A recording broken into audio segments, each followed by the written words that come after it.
happy Sunday. This is Adelita, and we're having a Plática with Adelita. And we're going to be talking about what we've been doing is trying to talk about issues that are facing our community. During the campaign, we were talking about a lot of voting issues. And now we're talking a lot about what is facing Pima County. And as we're transitioning into the position for Board of Supervisors and really trying to engage our community on issues that are coming up here, we want to work together to ensure that we discuss and overcome challenges together. So today we're going to be talking with our local educators and education advocates, three of my favorite people, by the way, about the state of education in Arizona and Pima County and how the impacts of COVID-19 have affected students and teachers. So in Pima County alone, since the beginning of the pandemic, we've lost 905 members of our community. And sadly, that number is increasing every day. And over 59,000 cases in total here in Pima County. Today, 1,070 new cases have been reported. And I was one of those people like 11 days ago. And so it really does sort of throw your whole family into turmoil. Also today, the Banner and TMC announced that effective on Monday, the 21st, all elective surgeries are being canceled. Everything that is being canceled, mainly because people that have COVID are staying in the ICU longer than everybody else. So just to give you an example, the average person with COVID that is in the ICU is staying between 12 and 18 days. Someone who has open heart surgery is in the ICU for 3 to 4 days. So the people that have COVID are staying in our system longer. And so this state, our community is in a state of crisis, and we've been facing, and it's been impacting our lives every day, from holiday gatherings to voting to every other kind of gathering. We're all in this boat together. So school's out now for the winter break, and I'm sure Eddie and Adam and Crystal, you're also very happy. Yay! I am too, except all the kids are here now. So there's nothing to say, go to class. They're all just kind of out and about. But so we have to come together again pretty soon to find out like how we're going to be able to start the next quarter. And so I would love the people that are with me to introduce themselves. We'll go ahead and start the way you're on my screen. Crystal. Introduce yourself, Crystal. Good afternoon. I'm Crystal Ann Foster, and Adelita reminded me that I'm still on the Tucson Unified Governing Board for a few more days. And I heard her say she's transitioning to the Board of Supervisors, but she's not transitioning from the TUSD board. She's still on the board for 2 more years. And so transitioning offices, I don't know if transition is the word. It's more adding to the And this is not my normal background. I took 2 COVID tests before my family and I made the decision to have me drive to Denver. And so I spent the last 2 days driving. I was in an Airbnb in Albuquerque and talked to them about airing out that place before I arrived. And so taking all of those precautions as well. And so I'm in a full house here. And so somebody could pop in, and that's not my norm, but yeah, so I'm a few more days on the governing board and ready to pass those batons over to 3 new members who are joining Tucson Unified in January. Well, and talk about your day job. And so Adam and I are colleagues. We actually hang out a bunch. This is how I've seen Adam all year, right? And this is his background, but not my normal background. And so Adam and I were both in Sunnyside. I'm a language acquisition specialist in the Sunnyside Unified School District. And so we've been talking all year, right? How do we meet the needs of our special populations, right? And students who are learning English whose whole life is normally they go to school for 6 to 7 hours of English every day, but not right now. And so how are we helping students acquire a new language from their home? It's been quite a challenge. And that's just one of the challenges. Of course, we have the technology challenges and the Wi-Fi challenges and even the space challenges. And the biggest learning, I hope, though, that we take from this is really talk about culturally relevant. Like, how more culturally relevant can you get than serving students within their home every single day? And so we are a guest in their home every single day and finding out every single part about what they their true lives, their true lives. And if we can connect with that, which is what we try to do in the classroom all the time, right? But if we really, really can connect with that right now, that will transform education forever. Yep. Thank you. And thank you for being here. I know you're on vacation with your whole family, so I'm very appreciative of you taking time. Of course. Next is Eddie.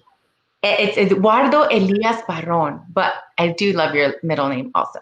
But Eddie, I've known him for a couple years, and he is really, as he's a student in Sunnyside, and also just a really strong advocate for himself, his community, for education, a supporter of a lot of different initiatives. Every time there's something going on, Eddie's there. And so I wanted, Eddie, just introduce yourself and tell people a little bit about you, those of you that aren't lucky enough to know Eddie.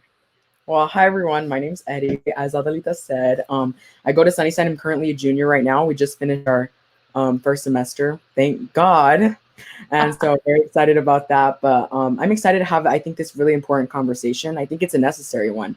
So I'm just really excited to talk, be able to talk with you all here today. Thank you, Eddie. And then we have Adam, my friend Adam, who is a teacher in Sunnyside. So I have the Sunnyside crew. And, you know, as a sidebar, now when I take office in January, I represent Sunnyside. So you guys are part of my district. So I'm very excited to be able to focus a lot more attention on Sunnyside too. Adam, please introduce yourself. So thank you, Adelita. I'm Adam Reagan. I am a high school English teacher and a college writing faculty at Pima College. I am at Sunnyside High School. I'm looking forward, hopefully, to Eddie being one of my dual enrollment students next year. Just a little pressure for that. But I'm very excited to have this conversation. It has been a long semester. I feel like I have aged in 2020 about 30 years, and that was not running for TUSD or any of the community work. It was teaching. I think, like Crystal was saying, we are now guests in our students' homes, which has been very illuminating and exciting and also challenging. So I'm glad to talk about that. I have to ask a question though, Adam. Yes. If you aged 30 years in the last year, how did you qualify for the 40 under 40? I'm hoping they don't do the math on that one. Nice. Congratulations. And tell us about that award, because that was really cool. I was watching half of the presentation, like I was almost through the whole thing, and I had to get off. And then I get this, congratulations, Adam. I'm like, when did I miss that? I missed your video. I missed all of it. So tell me. Yeah, so I was informed earlier this year that I won a 40 under 40 for my work in the community with the Cesar Chavez Coalition, some of the mayor and council commissions that I've been on and things that I've done in the community, as well as my work as an educator. And then I'm sitting there in office hours with students talking about their final essays, and my phone blows up. So I think, oh crap, there must be a student that's having trouble with this. Let me check it real quick. And it's like, congratulations after congratulations at the end of the year. And I'm like, they're having me on right now. This has got to be a joke. That's very cool. So it's pretty cool. It's also evidence that for such a small town where we usually know everything about everyone, this was kept a secret for a few months. That's pretty impressive. It is. And we're both part of that club, the 40 under 40. 40 under 40. I just squeezed in. I was in the first cohort. So it was a long time ago, but every now and again I'll bring up my stuff. So I'm like, yes, remember I was under 40 at one point in my life. I thought you were only 21, Adelita. You know, I'm 29 and I just feel like it's fine. Exactly. So we're going to talk a little bit about how has COVID affected your personal and professional life? And so we'll start with Eddie. So tell us about how COVID affected your student life. Well, starting with my student life, I mean, every single aspect. I think last year when we left in March 13th was our last day of school. We were kind of like, oh, well, we get a longer break, yay, but it's just completely turned around. And I think that it's affected us a lot emotionally. And, you know, we don't get to see our friends. We were so used to going to school to school at 7:20, by the way, in the morning, which I can't even think of now. Getting ready earlier, going to school, going 6 periods a day, you know, talking with our friends at lunch, and now that's not the case. So it's affected me a lot. I miss all my friends. I miss my teachers. I think I miss the most the in-person hands-on learning, which I really like, which really helps my learning. That's the way I learn. And so I think I miss that a lot for sure. And then my personal life, I miss my friends a ton. Yeah, and how has it affected your grades and stuff? Because I know for my house, I have a daughter who's usually an A and B student. My son Lito went from the end of fifth grade to sixth grade without any real transition. So he went from one teacher to six, and that's been a real struggle for him. The one that's Yeah. adjusted the best is Joaquin, who's in fourth grade. But I think it's just he has an amazing teacher, and so that makes a huge difference. So how has it impacted like the kind of student that you were in person versus how are you online? So luckily I still ended this semester with good grades, but for sure not like what I'm used to. I think I struggle now already as it is, but this year in math was just a roller coaster. I was constantly like having like little mental breakdowns, like how to do it. And I feel like teachers did what they could with what they had, you know. And I give props to all the teachers who stayed extra time on that Zoom meeting, even though looking at a computer all day is so draining, just to make sure we understood what we were learning. So, but yeah, it's for sure been a struggle. And I think this whole constant year I was never really happy with like what I was doing as far as my grades. I was always like, I can do better because I've, done better. But I think one of my teachers told me, Eddie, it's okay. Not everyone is doing how they're used to. So, she was kind of like, just, it's okay to not be the best right now. And so I think that helped me a lot. So Adam, how has it impacted your work and the students? Because Eddie's talking about it's really the teachers. And in my experience with my kids, the teacher's making the biggest difference, but that means that there's a lot on your shoulders. So how has it been for you? I think there has been for me and my colleagues, a bigger commitment of time. First, in just adapting what we usually do face to face doesn't lend itself always to what you do through a computer screen. So we've got to figure out how to give those lessons. And then I think what Eddie said, we resonate as teachers with our students when we see the frustration that they're not feeling like they're learning or doing their best. So we're trying as well to internalize that and represent information in a way that they can actually pick it up and find it useful and relevant, which has, to be honest, a lot of teachers feeling like they're failing right now. And the hard part for us to recognize is that this is brand new for all of us. There can be no failing at this because it's new for everyone. We have to learn how to get through it. And so have you been able to go on campus and do your Zooms and everything from campus, or are you staying home?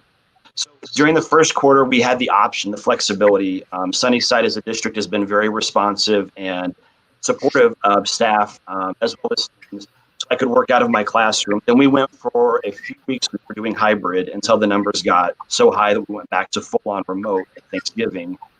And then starting this semester, we'll be remote. So we'll have the option to work out of our classroom, which for a lot of colleagues, that works out better because a lot of them have already hit the top level of their internet and they are running out of data to be able to teach and stream for 9-10 hours a day.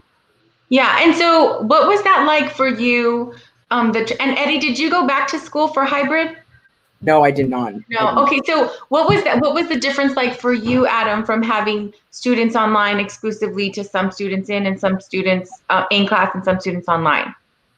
It felt a little bit more normal, I would say, just having the students there, being able to interact. 90% of our job is relationships. If you want to be able to teach, whether it's Shakespeare or algebra, right, or chemistry, you have to be able to have a relationship with the students. So just seeing them face to face, I was able to somewhat do that. But even that was only a fraction of what we're used to. We had a rolling block. So I only saw my students in person 1 day a week, while I also had a camera pointed at me for the live stream students. So I was trying to teach for the online and teach for the in-person.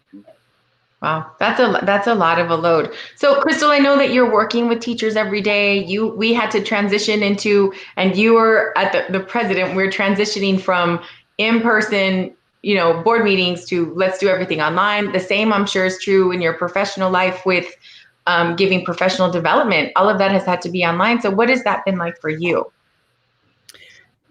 So there's so much to talk about, really. We, as part of the, it's kind of pseudo admin team, but we've been on site since January. And so I've shown up to my office every day. We have 4 people in a portable space. So, it's under those numbers and with looking at the spacing and really helping teachers that are teaching from home, teachers who are transitioning to in-person, teachers like Adam said that are balancing doing both, And I just think it's like teaching on, it's just teaching, it's like on steroids. There's so much. I mean, we think about teachers as entertainers, right? And you see people coming up with the most extraordinary ways to engage their students. And then Adam talked about relationships, and absolutely, this is all about relationships. And how do you bond and get to know somebody through the screen, right? Really. And so it's everything that we know we do every day in person, but times 100, just absolutely times 100. And then the preparation, right? Like we already know. I always talk about teaching as a performance, and you're on the stage for 6 hours, but you have to plan, you have to prepare, you have to assess, you have to reevaluate, reflect, you have to do all of that after hours. But now you're having to do that on top of starting all over, and yeah, you've taught this book before, or this text before, but you have to really be so creative about how the implementation of that. And then the differentiation, and oh my gosh, we know that kids, and when you have 25, 30 kids in a class in front of you, it's, you think, oh yeah, I have to remember for those two over here or these three over here, I have to do things differently. And when you've got screens where you may or may not even be seeing the students' faces, and to remember, and how do I really differentiate for all those different needs? It's just, a couple times I've said that the Time Person of the Year really needed to be a teacher. And I appreciate, yes, all of our first responders in the medical field, absolutely, and no knock on them at all. However, that is their field, right? That is their field in understanding medicine and understanding the human body, and I know that the overwhelmed with the numbers and the response.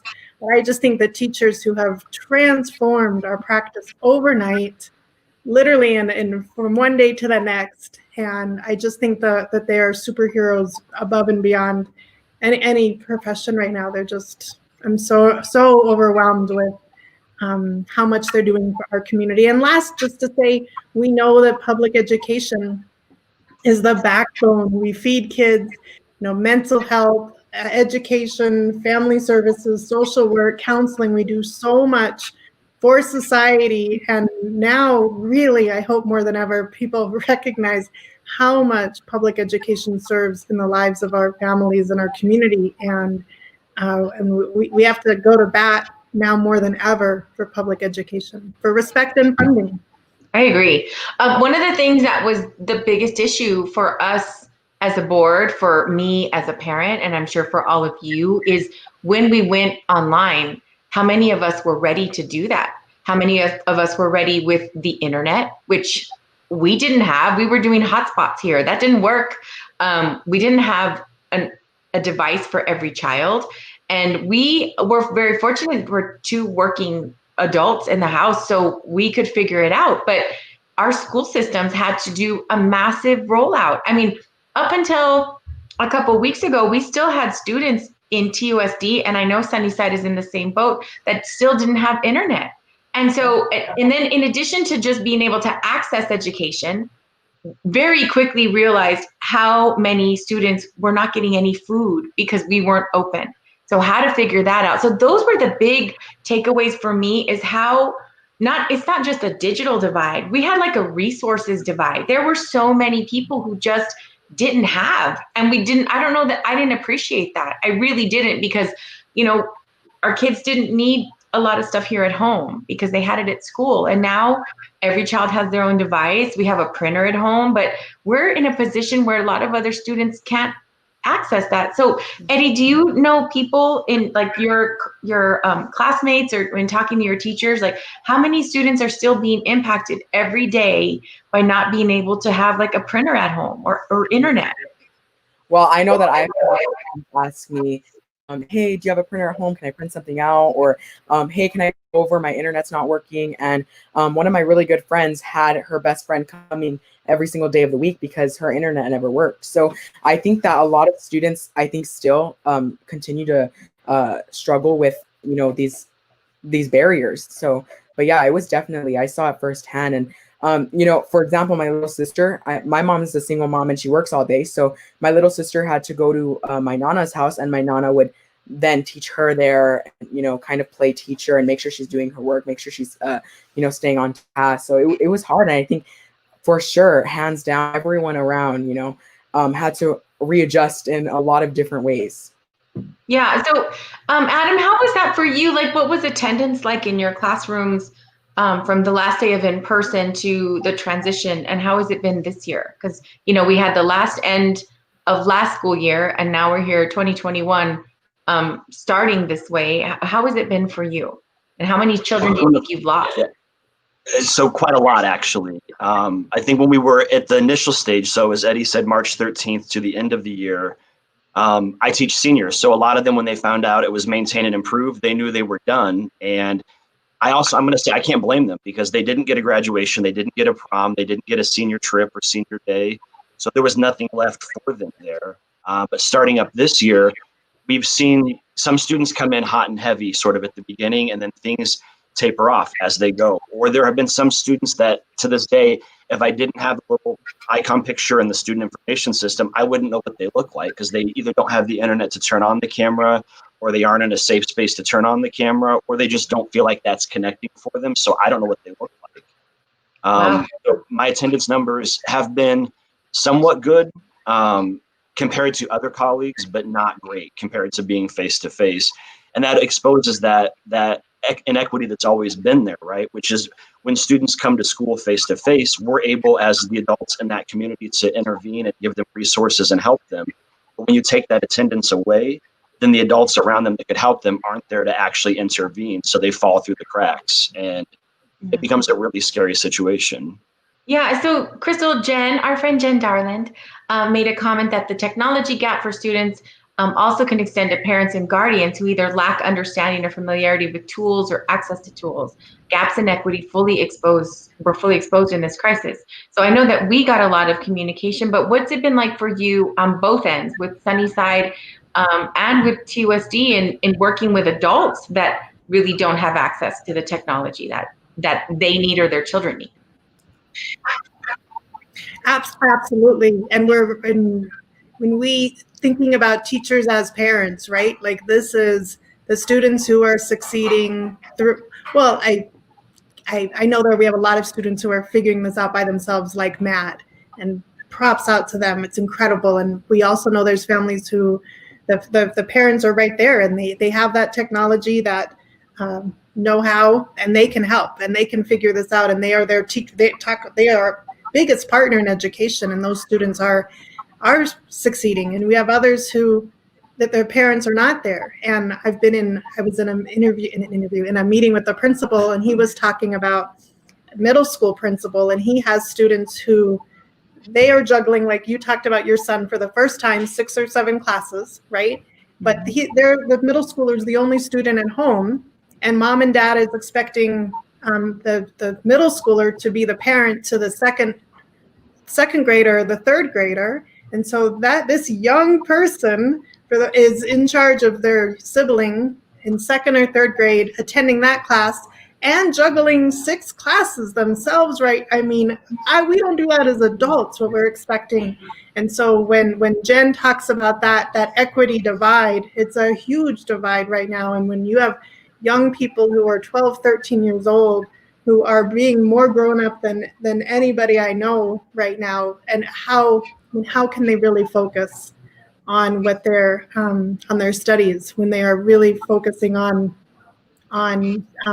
surviving? I had another teacher at a high school talk about her student was in the Zoom class while he was driving to Phoenix to go to work. And she said, "Oh my gosh, my dear, put the phone down. You do not have to be in the Zoom." But the pressure that he felt to attend class, to be in class, but also to provide for his family. I get emotional just thinking about that. He was driving to Phoenix and had his Zoom going on his phone, and that pressure, and having this young person having to decide and juggle those decisions. It's so much. And lastly, when Adam talked about seeing not necessarily even seeing the students on the screen. And I went to an Arizona School Board conference the other day that we had online. And this teacher from the Navajo Nation said because of the internet service in their community, she's never seen her students' faces. There is no camera. And she has all her students never seen their faces all year. And she got an email from a student who said, "I can tell you care about me," and then asked for help. And she said, "I don't even know what she looks like. I get emotional, but she can tell I care about her." And so the relationships are really everything right now. Absolutely. Well, and some of us are working from home. And so you have some parents that are physically there, but some of them are teachers. And so you can't, the sad part is you're focusing all of your energy on making sure that the 20 plus, 30 plus students on your screen are getting what you need. And you could have a kid down, your own child down the way that needs help. And it's like, when can you take a break to go do that? But the technology issue is pretty significant. I mean, I'm really fortunate that I have an office that I can go to sometimes. So when we have board meetings for different things, I can go somewhere else where it's quiet and nobody else is there, and I feel safe because the last person that was in there was like 2 hours before I get there. But and no other person in the room. But if you have my 3 kids on their Zoom, my daughter has another laptop that she opens because she likes to look things up and it's hard to do this way.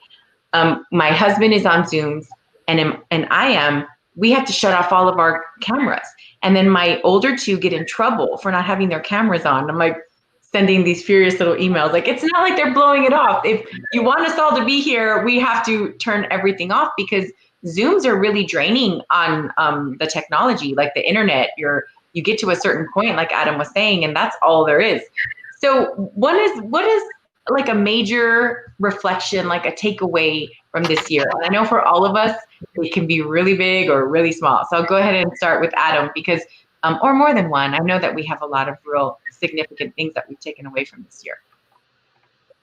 So I think a big level takeaway is that learning can still happen if we step back and ask ourselves, what is it that the learning looks like and how are we actually assessing that?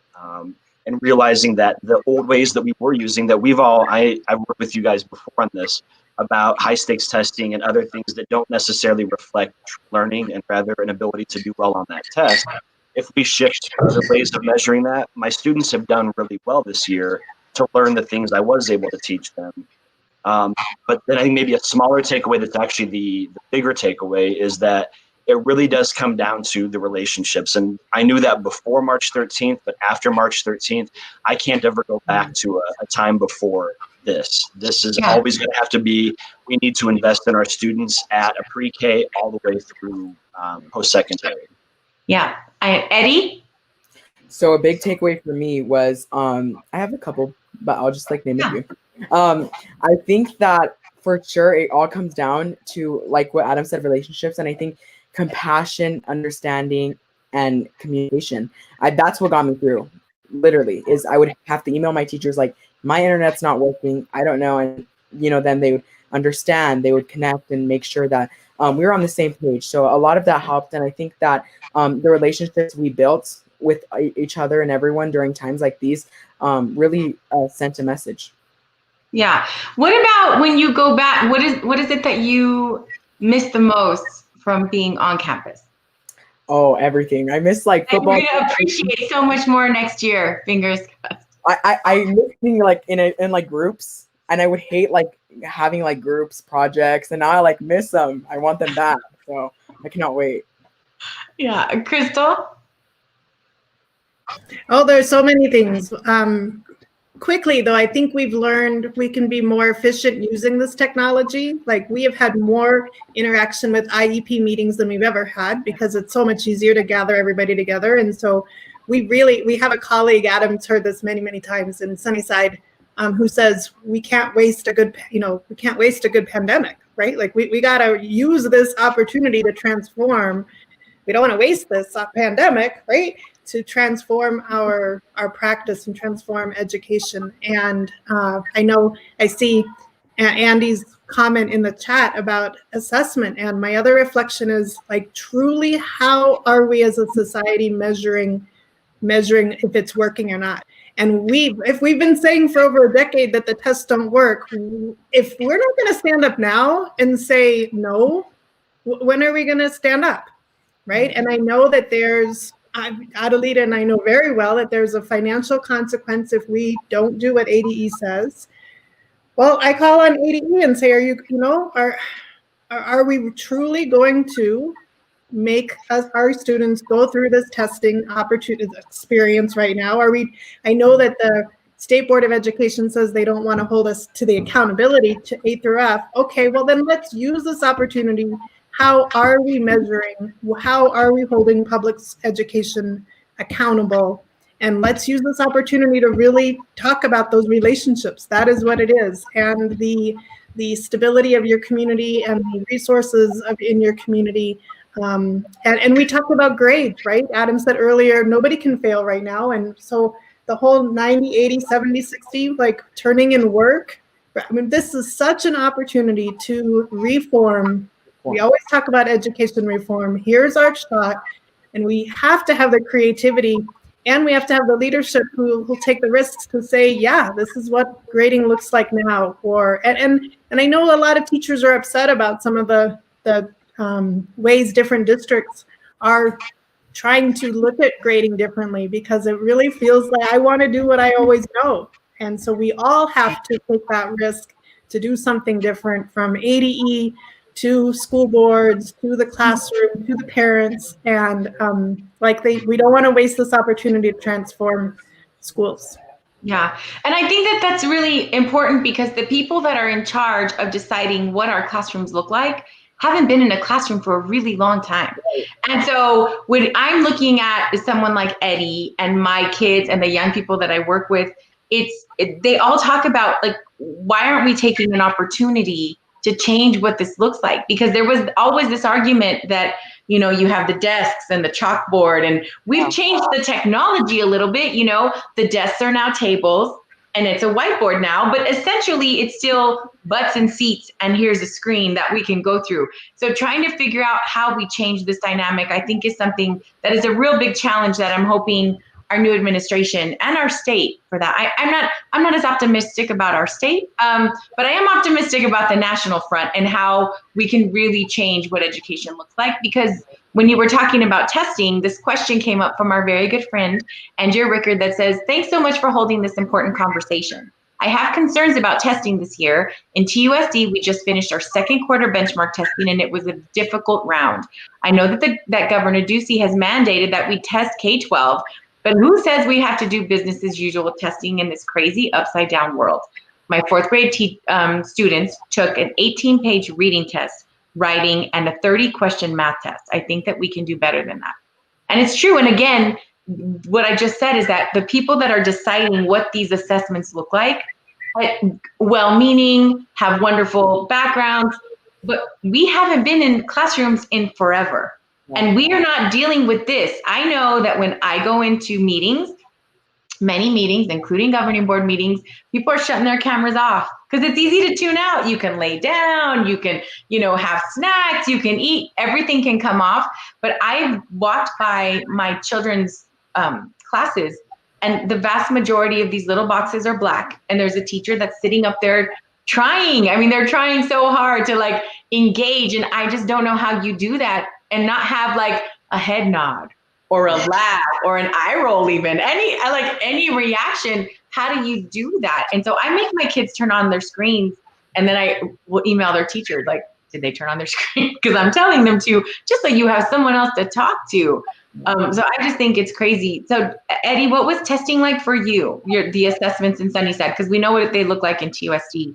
So it was just, I think the teachers handled it the best way possible, I feel like. But for example, in my math class, my math teacher was a day before we got our Illuminate math test, she was like, guys, there's going to be a couple questions on there that we just haven't covered yet, because she tries spending so much time on each topic to make sure that we understand it. And so she doesn't have enough time to teach all these topics as, business as usual testing, So I think she spent as much time as she could, and therefore she couldn't get through all the topics that we were supposed to learn. So like a day before testing, she was like, "This is how we do it," like trying to like squeeze in that much. And I really told her, I was like, she was like, "Guys, this test, it's okay, you know, once again, to not be great at it." But I think we really do have an opportunity to change the way we test, because I don't think it's an efficient way.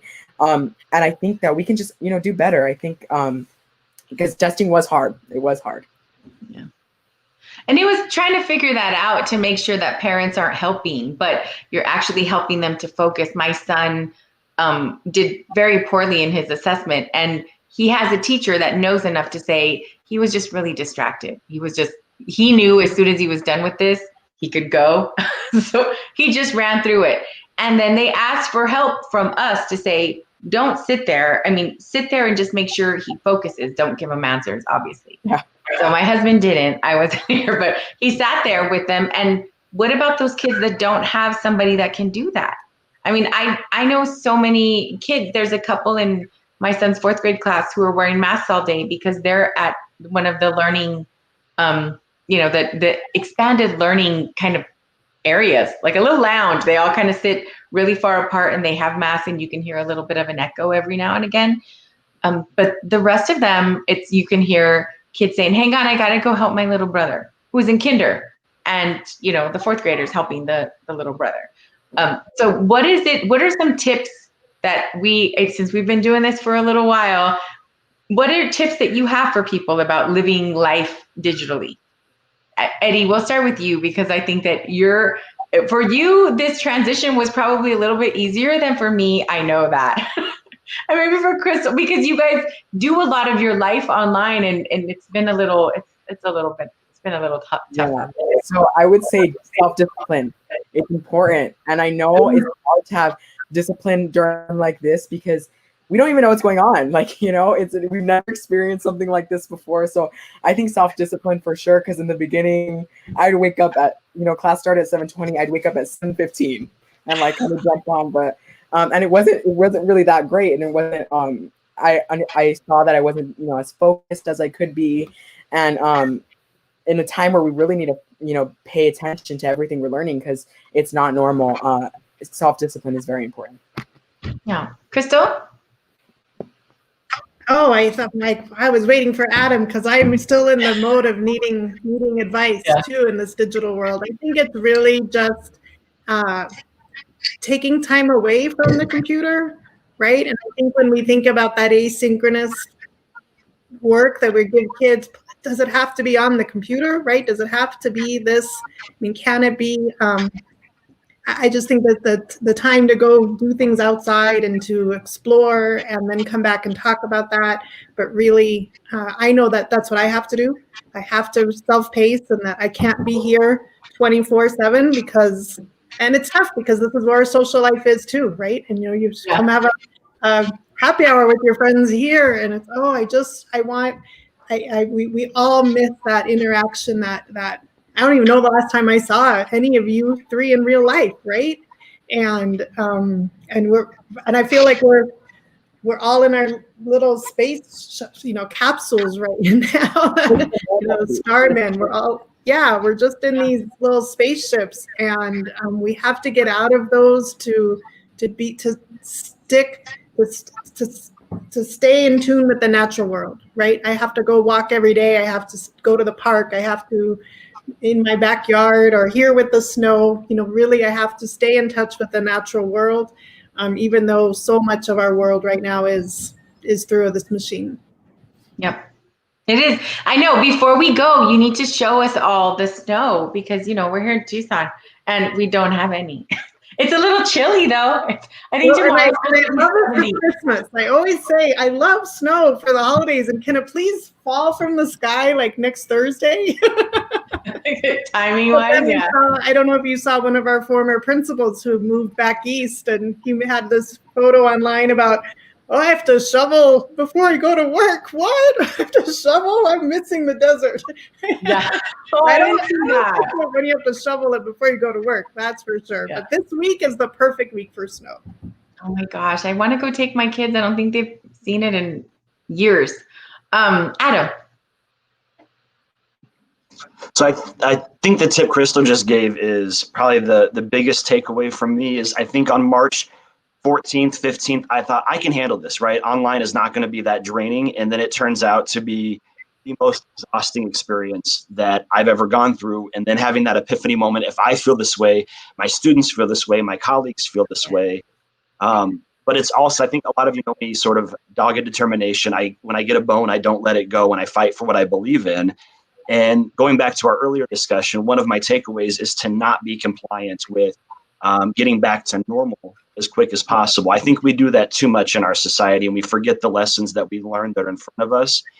We've gone through a pandemic as a society before. We've talked a lot about 1918. I've used it in my classroom to help my students realize, cyclical patterns and being critical about news cycles and other things. So I think being able to take what we've learned here is maybe my big survival strategy, is that I'm going through something, we're going through something. There are lessons to be learned. Let's pick it up and actually learn from it, which helps me not avoid the moment. But Crystal's right. Please keep the snow where you're at, by the way. It's great in pictures, but I try to tell my students, go take a break, turn off the camera, go walk around the house, the neighborhood, stay safe, but try to get out. We live in this beautiful, amazing area with a lot of natural beauty to it. Get out and enjoy it, because there's still beautiful things in the world right now. Yeah, I think that for me, I was able to come home last night for the first time since I've been isolated from my family. So it's like 11 days. I know I got 2 negative tests. I'm like, I'm coming home. But the first night we saw Las Posadas with Carrillo. And so it was all virtual, and they kept showing all of these really cool pictures of, like, from the very first one, because it's been over 80, I think it was 84 was last year, the 84th Posada. So it was really great because actually, Crystal, I saw a picture of you in there. I saw like some little people that I'm like, oh my gosh, I didn't realize he went to Carrillo, and then my kids. And it was interesting because my son is the only one that can still participate. And he just said, it makes me sad. It makes me sad to do it like this. So I don't want to do it, but I'm gonna do it next year. I'm like, okay. But, to be able to sing the songs and to see the screen with all the people, I mean, you miss it so much, like the connection and the connectivity and being able to hug somebody. It's like we're isolating here for so many days so I can go and give my mom like a real hug and not like an elbow hug. It's difficult, I think. But one of the takeaways for me has been, when you're talking about the children that are impacted the most from being out of school in our traditional world, which is kids that have a discipline issue or attendance issue because they don't have transportation, or they keep missing the bus or whatever it is. I think that we have to take an opportunity to not lose what we've built, so we can still continue to work with those children that really, or have long-term illnesses, or their parents have long-term illnesses. It's so much easier in some ways to be able to flip open a computer, and wherever you are, you're part of your classroom, regardless. And so when we get to the point where the vast majority of us are back in person, I would love to figure out a way to be able to still connect those students that can't be there for whatever reason. Because I do think that that's something that we really need to reimagine. We really need to look at and appreciate the fact that our schools are hubs for so much other stuff. We have so many children that are dealing with mental health issues and we've heard from many of them. I've heard them at the Board of Supervisors meeting and in TUSD. Sports are a big thing. Arts are a big thing for a lot of people. Being able to participate and act in a play, the performances, like all of those things are gone. And so I'm really going to appreciate those a lot more. I remember before I love graduations and stuff, but then you get all these invitations to do all these other things. And, we'd have a play at school and I'm like, okay, well, I'll be there in the front row for the third. I've seen this play 3 times, but I'm going to watch it. Now I'm going to appreciate it a lot more because I'll remember this time where we didn't have any of that. So it sort of makes you sad, but really able to appreciate how we can still serve those young people that are in quarantine all the time. I mean, think about those kids that have been long-term suspended, that can't come to school because they're going through chemo, or their parents are going through chemo and they can't be exposed to the germs. All of those kids, those students we can work with now and continue to. And I'm excited about that. I'm I'm excited that my kids are going to go back to school sometime. I'm very thrilled about it. One of the things that we've been talking about, though, is how the rollout of the vaccine. And so a lot of people are saying they're essential and teachers should be given the vaccine right away. Adam, do you think you're going to take the vaccine? 100%. I've had this conversation with a couple colleagues, a few family members, and we have to listen to science. And I've been vaccinated against other things before. I've had my MMR. I couldn't get this job if I didn't have my vaccinations, right? So I'm glad to have teachers in a higher group to help get the schools back to normal, because our conversation earlier, we have to remember we act in the place of the parents, right? And local parentis. So we need to get our schools back up so that we can get our families back to the place that they need to be. So yeah, I'm willing to take the vaccine. I'll be, I guess, a big boy and get my shot. Yeah. And I'm encouraging others to also take that as the cycles roll out, because at least what I'm reading in the science is that if we all do it in the order that we're asked to do it, we can get back to a healthier society faster. If people start shying away from it and or avoiding a vaccine or spreading misinformation, it just slows the whole process down. Yeah. What about you, Eddie? Yeah, my mom's like, you're going to take it if the scientist says you're going to take it. And I'm like, I'm going to take it. Oh, Crystal, you take it? Absolutely, and I will wait my turn. Right, I think it's really important. I have a friend. He's 87. Right, I met him through all the political work, and he posted. He lives in an assisted facility, not quite a nursing home, but there's an assisted facility, and he posted online, when do I get it? When do I get it? When do I get it?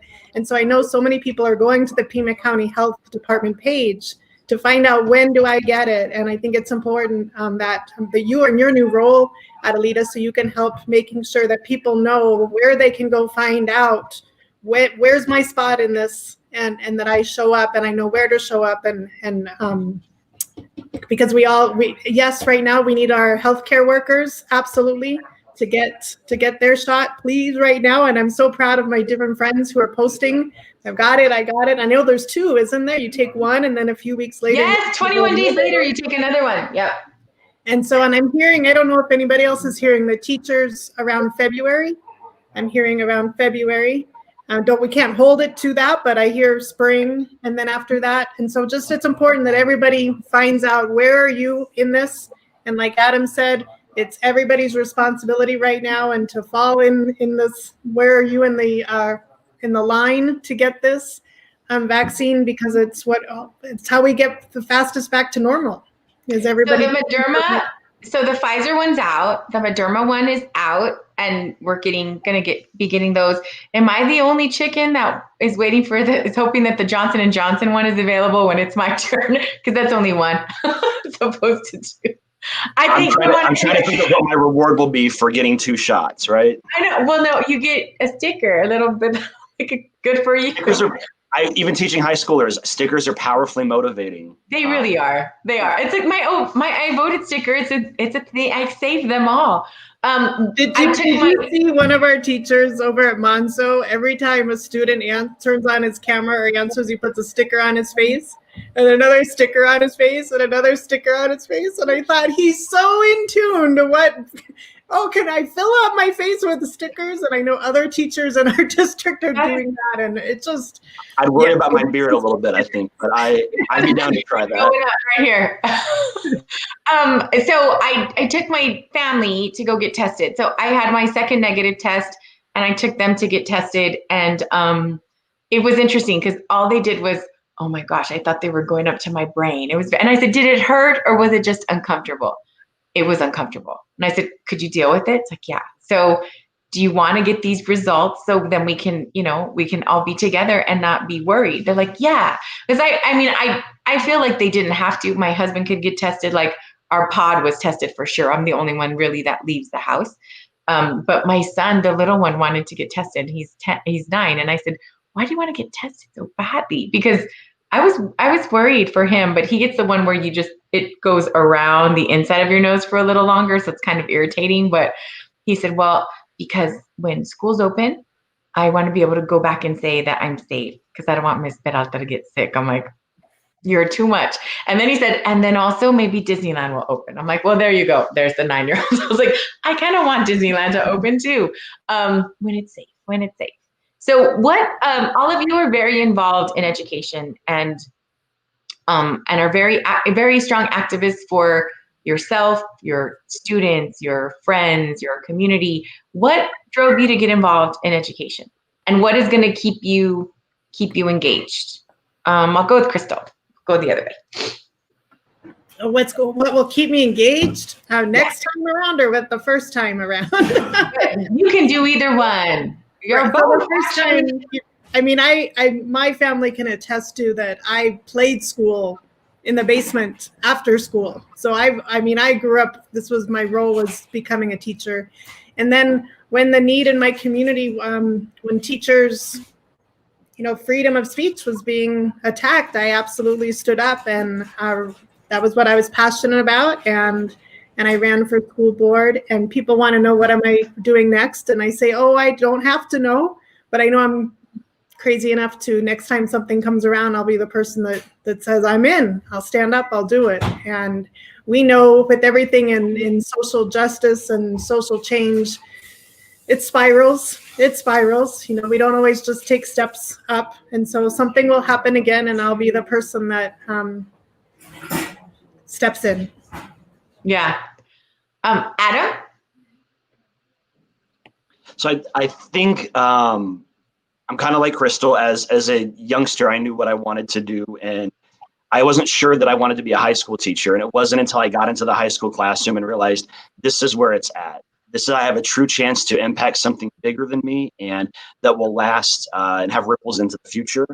So I keep thinking about that's what will always bring me back to it. But it's always that activism. I think Crystal's right. There's a spiral.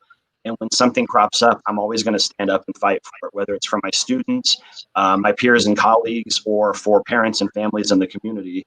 I'm going to keep my head down and focus on what I can do, because education really is the central focus for so much in our society. And we need folks that are committed to advocating for that and desirous of good outcomes from that.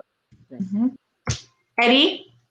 Well, I think what got me really motivated and what, kind of ignited my passion for fighting for education was the fact that I'm a product of public education and will be for the next year and a half. So I think it's very important that we continue to fight for it and continue to find resolutions and ways to reform it and make it better. Things never get better when they're the same. Yep, exactly. And so we have a friend, Kelly, who made the comment about against passing every student just to pass them, I guess. And it basically says, I don't think that a no failures or any policy like that, so no Fs or something, that, if students can't fail unless they never do any work, should be in effect. We want to get our seniors graduated if at all possible, but otherwise it's not the end of the world if large numbers of kids repeat the grade next year, even if they tried. If we pass them on to the next grade, if they aren't prepared, they will just get more behind academically. Eddie, did you want to address that? Yeah. So I think it's important instead of looking at grades, A, B, C, D, F, I think let's look at why we have those grades, why these grades are happening. And although some people can say, oh, well, they're not doing their work. Well, why? Let's figure out that, and let's figure out how we can, I think, better the solution and make sure that those kids are getting the grades that are needed. Yeah. I also think that it's something to do with how engaged the teacher is. Because, right. I mean, I think that if Adam said it too, if you're doing the same things you did in the classroom and haven't made a lot of modifications, and this is not a slam on anybody, I know that this whole process is difficult, but if we haven't made adjustments for the environment that our students are in now, if we haven't made adjustments for the resources that they may or may not have available, like if you're doing some big science project and you don't have all of the materials that you need at home, you don't have the connectivity to get in and out of class as easily as some other students, you don't have the parents that are there with resources. My concern is that when you give a lot of failing grades and a lot of homework, a lot of work, the same volume of work that you give normally, it's really difficult to have our students interact outside of that. I mean, my daughter was in mariachi, dance, and basketball. And she pushed herself because if her grades didn't stay up there, she would have to cut back on those things. And she loved all of them. And so she didn't want to. And that was her incentive. And the little bit of peer pressure you get from like, what'd you get on that report? And she'll like, oh my gosh, got an A plus, and I only got this, so she's going to work harder. Because you do. I mean, I do think that if you listen to the top students in every grade, seniors or whatever, salutatorian and valedictorian, they always thank each other for pushing each other. Like, you made me step up my game. So if you don't have that, I wonder where we are, where we don't take into account like the mental drain and the exhaustion that our students are dealing with every day. So Adam, I know that you all were talking about this in Sunnyside, and I know we talked about it in TUSD. So what do you think about that policy that students can't fail? Like we won't be giving out Fs. I think it still relies on the presumption that we look at what we've been doing and that we assess learning and the ways that we used to do, instead of looking at this as an opportunity to say, how do I know how do I know my students learned what they learned? Like in my classroom, we have our learning targets and success criteria, and we co-construct those success criteria together to say, what does it look like to you to be successful? Now, it's my job as the expert in the subject to help steer my students in a place I need them to be, but I think we as a society can have a larger conversation, and that's where I would extend out to any policymaker, to this governor, as well as the legislators that don't come to classrooms, to come on down and see what it is that we're actually doing and what it looks like before they start making policies that try to fit their solution to their problem. Because to me, I care more about that I get my students to a place that I want them to be by the end of the learning and my time with them. Rather than how many A's did I have, how many F's did I have, we still have to care about that. And there still has to be a way to assess that. But we have to re-ask ourselves, are we actually measuring what we want the students to learn? Or are we measuring that in a way that will let us feel good as adults that we have data to look at? Right. Yeah.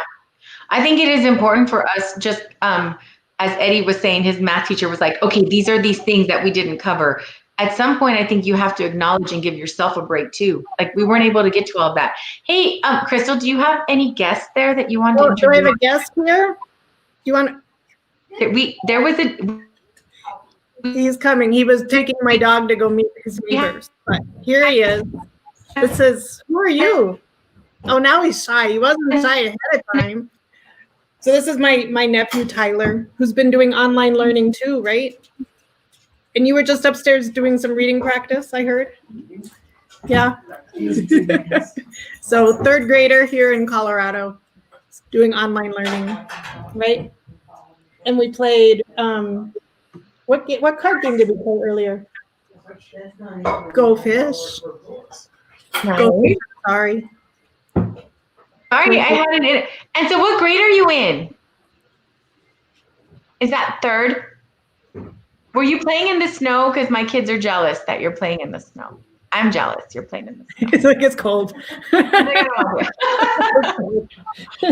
are we going to go do tonight? He's got a plan here. What are we going to go do tonight? Tell him real fast. Oh, you can't show them. You can't show me. You have to tell him. Dancing houses. Ooh, Radio. nice. Dancing houses, because there's so many houses with holiday lights. We've seen 6, but I added 7 because, well, we're going to see one tonight. So Well, we're can going you to record those and have your Tia send them to me? Because I would love to see them. I watch them all the time. What song are we going to go see tonight? What's the song? Well, if we go to that, like, rich house and we get there right on time, the first song is Uptown Funk. Ooh, that is a good one. I love that. We'll catch that one. We'll catch that video for you, Adelita. Thank you, because that is one of my favorites. I want to thank go there at 7:55. Nice. We have 1 minute. And so I just want to say before we sign off how appreciative I am of all of you giving up a part of your Sunday to chat about education and how COVID has impacted it. I want to wish you all the happiest of holidays. Merry Christmas for those of you that I know celebrate Christmas. I just am so very thankful for all of your voices and we just have to keep pushing the envelope. It's not going to get better without people like the three of you pushing this agenda. So I want to thank you all very much for your time. Have a wonderful holiday and the rest of your weekend. Stay safe, everyone. Happy holiday. Thank you. Happy holidays. Mask Good up, to see you everybody. guys. Thank you.